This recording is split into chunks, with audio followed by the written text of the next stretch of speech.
Hi friends, welcome to Anvi Dhanvi vlogs. మా ఇంటి ముందు ఉన్న ప్లేస్లో ఎన్ని కూరగాయ చెట్లు పెట్టామో చూపిస్తాం రండి మీ అందరికీ. నా ఛానల్ని కొత్తగా చూస్తున్నట్లయితే లైక్ చేసి సబ్స్క్రైబ్ చేసుకోండి. ఇది వచ్చేసి పుదీనా గోంగూర చట్నీ చేస్తాం కదా, అదే అండి గోంగూర చెట్టు. మనం పుదీనా కొంచెం వేసామంటే చాలా స్ప్రెడ్ అయిపోతుందండి. ఇంకా మనకు ఇంటి ముందు ఉన్న ప్లేస్లో ఎన్ని చెట్లు పెట్టామో చూపిస్తాను మొత్తం. ఇక్కడ వచ్చేసి అయితే బెండకాయ చెట్లు, చిక్కుడుకాయ చెట్లు, టమాటా చెట్లు అన్నీ కలిపి ఉన్నాయండి. ఇవి అంతర్ పంటగా వేశారు. బెండకాయ చెట్లు, టమాటా చెట్లు అయితే ఒక లైన్ బై లైన్ పెట్టారు. దాని కింద వచ్చేసి గోరు చిక్కుడు ఒక లైన్ పెట్టారు. చూడండి, మీరు అబ్జర్వ్ చేయండి, కనిపిస్తుంది బాగా. ఇలా వేయడం వల్ల మనకు ప్లేస్ అనేది సేవ్ అవుతుంది. దీనివల్ల మనకు ఒక అంతర్ పంటగా ఇంకా 2-3 రకాల వెజిటేబుల్స్ అయితే మనకి ఈజీగా వస్తాయి. ఇంకోవైపు వచ్చేసి తోటకూర కూడా కనిపిస్తుంది చూడండి మనకి. ఇది కూడా అంతర్ పంటగా ఒకవైపు వేశారు. ఇక్కడ వచ్చేసి కరివేపాకు చెట్టు కూడా కనిపిస్తుంది చూడండి, ఎంత గుబురుగా వచ్చిందో, ఎంత బాగుందో. ఇలా వేస్తే మనకి ప్లేస్ అనేది సేవ్ అవుతుంది. ఇటు సైడ్ వచ్చేసి సొరకాయ చెట్టు. ఇదంతా సొరకాయ అయితే చాలా వస్తాయండి చూడండి. ఇంకా దానికైతే ఇలా పందిరి వేశారు. దానివల్ల ఏంటంటే ఇంకా ఎక్కువ కాయలు వచ్చేస్తాయి, ఇంకా కాయలు అనేవి మంచిగా కనిపిస్తాయండి మనకి. ఇంకా దాని పక్కనే అయితే ఒక మ్యాంగో చెట్టు కూడా ఉంది చూడండి. ఎంత చిన్న చెట్టు అయినా కాయలు అయితే చాలా కాస్తుందండి ఇది.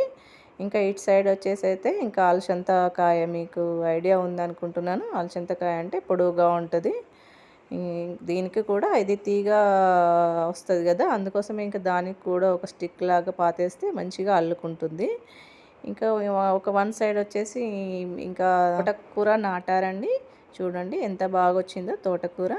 ఇంకా దాని పక్కన ప్లేస్లో ఇంకా మళ్ళీ గోడు చిక్కుడు, బెండకాయ చెట్లు, ఇంకా మొక్కజొన్న చెట్లు, ఇంకా చాలా చెట్లు కనిపిస్తున్నాయి చూడండి మీకు. ఇలాగా ఒక దాని కింద ఒకటి అంతర్ పంటగా వేస్తే మనకి ప్లేస్ సేవ్ అవుతుంది. ఇంకా ఎక్కువ వెజిటేబుల్స్ కూడా పెట్టుకోవచ్చు. చూడండి ఎంత గ్రీన్గా మంచిగా ఇప్పుడే స్టార్ట్ అవుతున్నాయి. ఇదిగో చిక్కుడుకాయలు కనిపిస్తున్నాయి కదా మీకు, ఇప్పుడిప్పుడే స్టార్ట్ అవుతున్నాయి. ఇంకా పూత కూడా బాగా వచ్చేసింది. ఇంకా నెక్స్ట్ పంట కింద అయితే వచ్చేస్తుంది మనకి. ఈ తోటకూర కూడా బాగా వచ్చింది. మీరు కూడా కొంచెం ప్లేస్ ఉన్నా కూడా ఇలా అంతర్ పంటగా వేసుకొని ఒక 4-5 రకాల కూరగాయలు అయితే వేసుకోవచ్చు. కొంచెం ప్లేస్ ఉన్నా సరే ఇలా వేసుకుంటే మనకి ఇంకా అన్ని రకాల కూరగాయ చెట్లు పెట్టుకున్నట్టు ఉంటుంది. ఇంకా మనకు 1 వీక్ సరిపడా కూరగాయలు అయితే వచ్చేస్తాయి. ఇలా కొంచెం ప్లేస్ ఉన్నా దాని చుట్టూ కాంపౌండ్ లాగా పెట్టేసుకుంటే మనకి బయట నుంచి ఏం రాకుండా ఉంటాయి.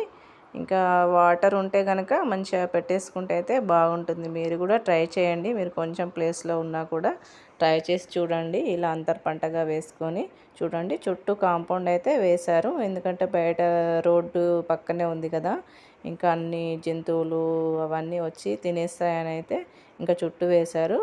మా నాన్న అయితే ఇంకా కూరగాయలు తెంపుతున్నారు. వీళ్ళకైతే ఇదే జీవనాధారం. ఇంకా ఈ ఇంటి దగ్గర ఉన్న కొంచెం ప్లేస్లో అయితే ఇలా అంతర్ పంటలాగా కూరగాయ చెట్లు అన్నీ పెట్టేసి ఇంకా వీళ్ళు డైలీ ఇలా ఈవినింగ్ అన్నీ తీసేసి పొద్దున మార్నింగ్ అయితే బయట సేల్ వస్తారనమాట. ఇంకా విలేజ్లో అయితే తొందరగానే సేల్ అయిపోతాయి. మళ్ళీ మనకి ఫ్రెష్ కదా, అందుకోసమే తొందరగానే సేల్ అయిపోతాయి. ఎలాంటి ప్రాబ్లం లేదు మాకైతే. ఇంకా పక్కనే చూడండి ఇంకా మళ్ళీ జామ చెట్లు కూడా ఉన్నాయి. జామ చెట్టు కూడా మంచిగా వచ్చి కాయలు అయితే బాగా వస్తుందండి. ఇక్కడ వచ్చేసి వంకాయ చెట్టు. ఒక చిన్న చెట్టు అయినా కానీ చాలా కాయలు వస్తాయి. ఒక చెట్టు సరిపోతుంది, మన ఇంట్లోకి అయితే ఒక చెట్టు అయితే సరిపోతుందండి. ఇదిగోండి జామకాయలు చూడండి ఎంత బాగా వచ్చాయో. మనం పక్కన ఆ చెట్లకి, కూరగాయ చెట్లకి వాటర్ పడతాం కదా, ఇంకా ఆ వాటర్ తడి వల్ల ఇంకా జామ చెట్టు కూడా వాటరు వెళ్ళిపోయి భూమి నుండి ఇలా మంచిగా ఎప్పుడు కంటిన్యూగా కాస్తూనే ఉంటుందండి. అసలు కాయలు ఎప్పుడు అసలు నా గ్యాప్ అనేది ఉండదు, కంటిన్యూగా కాస్తూనే ఉంటుంది.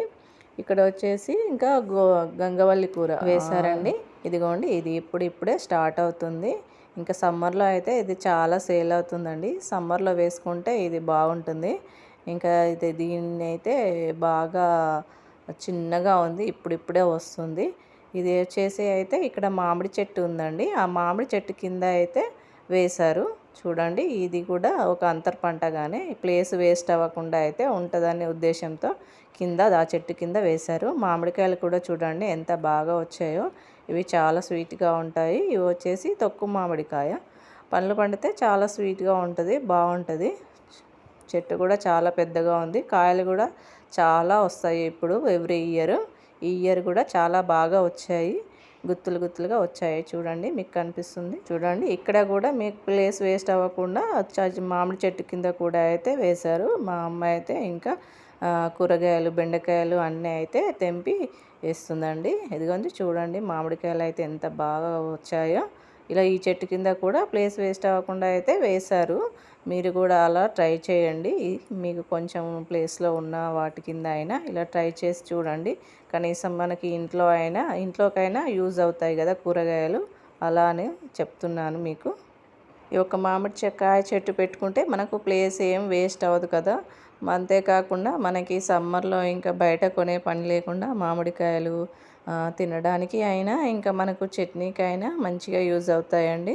ఇంకొక టైంలో తక్కువగా ఉన్న టైంలో అయితే కాయలు కాస్ట్ చాలా ఎక్కువగా ఉంటుంది కదా. ఇట్లా ఒక మామిడి చెట్టు పెట్టుకున్నామంటే మనకి చట్నీ పర్పస్కి అండ్ తినడానికి కూడా మంచిగా యూజ్ అవుతుందండి. ఈ ఒక్క చెట్టు ఉంటే చాలు మనకి ఇంకా 2 రకాలుగా అయితే యూజ్ అవుతుందండి. దీని కింద ఇంకా మనం అంతర్ పంటగా మళ్ళీ మన ఇష్టం ఉన్న పంట వేసుకోవచ్చు. కూరగాయ చెట్లు అయినా ఇంకేదైనా ఎవ్రీథింగ్ ఏదైనా మనకి ఇష్టం ఉన్న పంట వేసుకుంటే మనకి ప్లేస్ సేవ్ అవుతుందండి. మంచి విత్తనం చూసి చెట్టు వేసుకుంటే ఇలా మనకి మామిడికాయలు చాలా గుత్తులు గుత్తులుగా వస్తాయి, మంచిగా ఉంటుంది. ఆ నిమ్మకాయ చెట్టు కూడా చూడండి కూడా కనిపిస్తుంది. మనకి 3 రకాల ఫ్రూట్స్ అయితే వచ్చేసాయి. ఇలా మీరు కూడా నిమ్మకాయ చెట్టు కూడా థ్యాంక్ యూ ఫర్ వాచింగ్ పెట్టేశారు. ఇక్కడ 2 చెట్లు 2 ఫ్రూట్స్